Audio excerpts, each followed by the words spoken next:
안녕하세요. 승소를 위한 꿀팁 이정현 변호사입니다. 내 배우자가 바람이 났다. 그래서 나는 그 상간자를 찾아가서 응징을 하고 싶다. 이런 일이 벌어지죠. 원치 않지만 벌어지게 되고 분노감은 이루 말할 수 없을 정도로 큽니다. 죽이고 싶을 정도예요. 그래서 섣불리 상간자를 찾아가서 응징을 하다가 쇠고랑을 차는 경우가 꽤 있습니다. 어떤 경우인지 바로 알아보겠습니다.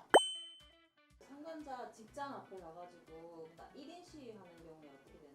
상간자 직장에 찾아가서 1인 시위하는 경우는 업무방해죄, 명예훼손죄. 업무방해는 직장의 업무를 방해했다는 거예요. 이렇게 보통 1인 시위를 뭐 큰 건물 앞에서 이렇게 조용히 하는 경우도 있지만 보통 분노감이 극에 달해 있거든. 심한 경우에는 이제 업무방해로 고소를 받고 피켓팅 내용 자체가 불륜행위 내용이거든. 그 내용을 퍼뜨린 거예요. 내 아내와 저 사람이 바람이 났다. 이렇게 해서 퍼뜨리는 내용이기 때문에 명예훼손이 성립하죠. 업무방해와 명예훼손죄가 성립할 수 있습니다. 온라인에 실명과 사진을 노출한 채로 불륜 사실을 올리는 경우는 어떻게 되나요? 일반적으로 우리가 사람한테 어떤 얘기를 해서 명예훼손을 하는 경우는 형법으로 처벌되는데 요거는 이제 온라인에 올렸으니까 정보통신망법에 의한 명예훼손이 별도로 있어요. 그 범죄가 성립하고 그게 이제 사진하고 내용만 올리는 경우도 많지만 열받았잖아요 지금. 그러다 보니까 내가 확보한 증거에는 약간 노출된 사진이나 영상도 있어요. 심하게는 성관계 사진이나 영상을 내가 남편 핸드폰에서 찾아서 뽑아낸 게 있단 말이죠. 그거를 이제 올려버리려고 시도를 하는 경우가 있죠. 그렇게 되는 경우에는 이제 음란물을 유포했다. 성범죄나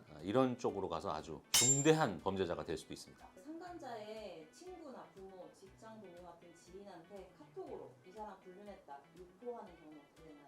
실제로 그렇게 할 때 자문을 많이 구해와요. 아는 사람, 특별한 사람한테만 얘기하면 명예훼손이 안 된다고 하던데요. 이렇게 이제 질문을 많이 하는데 그렇지는 않습니다. 특수관계라서 그거를 퍼뜨릴 가능성이 없지 않냐 그 사람. 상간자 부모가 내 아들의 상간 이야기를 듣고 그걸 퍼뜨려? 그건 불가능하다. 그래서 공연성이 없다. 그래도 명예훼손이 안 된다. 그런 경우도 있는데 공연성 인정은 수사기관과 법원의 판단을 거치게 되거든요. 그러다 보니까 내 마음대로 결정되는 게 아니에요. 그래서 지인, 부모, 친족, 또 직장 상사 이런 데다가 얘기를 해도 명예훼손이 성립할 때도 있어요. 그걸 지금 내 멋대로 판단해서 요건 명예훼손 안 되니까 한번 당해봐라 이렇게 하시면 안 됩니다. 그리고 최종적으로 명예훼손죄가 안 되더라도 수사와 재판은 벌어질 수가 있어요. 그게 한 1년 이상 가거든. 1년 이상 엄청난 고통을 받고 변호사 선임해야지 돈 들어가지 시간 들어가지 큰 피해가 발생하는 거예요. 그러니까 부모, 지인 이런 데다 안전하다 이렇게 생각하시면 큰 오산입니다. 유형력을 행사하진 않았는데 섬뜩한 저주가 담긴 메시지를 집요하게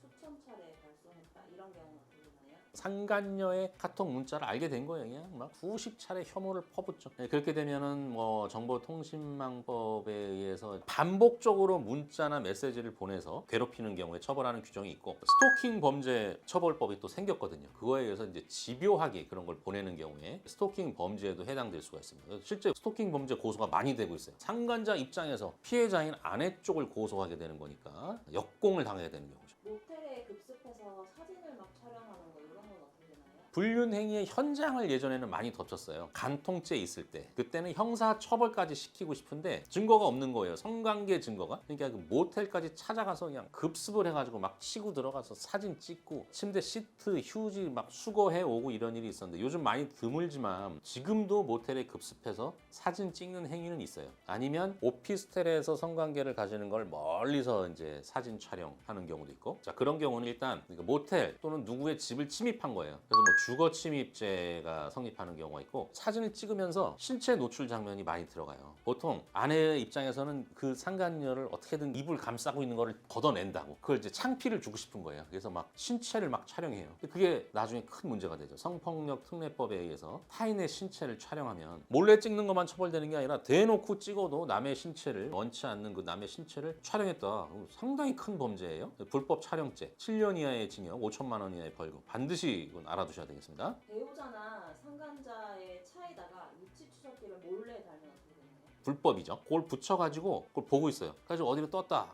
양평으로 가네. 이거 모텔 많은데 여기 이거 유원지로 가네. 그때 이제 출동을 싹 해서 미행을 해서 현장을 급습하려고 위치 추적기를 붙이는 거예요. 근데 가볍게 생각하죠. 뭐 아주 큰 범죄입니다. 위치 정보에 관한 법률 위반으로 처벌이 되고 그리고 위치 추적기는 보통 일반인들은 잘 못해. 흥신소를 동원해서 붙이고 미행을 하게 되거든요. 그럼 나중에 흥신소 누구 썼는지 그것도 조사받아. 내가 의뢰를 했잖아. 그럼 나는 교사범이고 흥신소는 그걸 붙인 정범이 되는 거라서 상당히 복잡한 문제도 발생할 수 있다는 거. 위치 추적기 묻히시면 안 됩니다. 상간자가 원치 않는데 계속 만나자, 돈을 내놔라 이렇게 협박하는 경우는 어떻게 되나요? 그런 경우가 아주 대부분이라고 봐야죠. 처음에 이제 소송을 하려면 변호사 선임하고 또 소송을 했을 때 상간 행위에 대한 판결금이 생각만큼 막 거액이 아니거든요. 그러다 보니까 화가 나잖아요. 그러니까 나 돈 안 들이고 많은 돈을 받아내고 싶으려면 상간자를 괴롭히는 거죠. 돈 내놔라. 너 내가 소송할 거니까 너 소송하면 다 폭로되고 너 창피해진다. 돈 내놔라. 협의, 협상, 합의를 해서 뜯어내려고 한단 말이에요. 그런데 어느 정도 정상적인 합의 진행은 괜찮은데 너무 정도가 심하면 공갈죄, 협박죄 이런 걸로 형사 고소를 당하고요. 게다가 또 나아가서는 집요하게 만남을 요구하는 행위가 돼버리는 거예요. 그렇게 되면 스토킹 범죄 처벌법에 의해서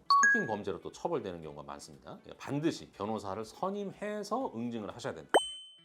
상간 증거는 몰래 이제 우리가 취득을 해야 되잖아요. 그러니까 그때까지는 내 배우자와 상간자한테 내가 알게 됐다는 걸 숨긴 채 몰래 객관적 증거를 확보하고요. 마지막 단계에 가서 상간자하고 단판을 짓게 되거든요. 이 증거들을 어느 정도는 제시하면서 자백을 해라. 이런 순서로 가게 되는데 이런 걸 무시하고 무턱대고 찾아가서 때려 부수고 만남을 요구하고 돈 요구하면 형사 고소를 당해서 피해자인 아내나 남편이 오히려 쇠고랑을 찰 수 있다. 이런 점 주의하셔야 되겠습니다. 오늘 영상 도움이 되셨다면 좋아요, 구독, 알람 설정까지 꼭 부탁드립니다. 고맙습니다.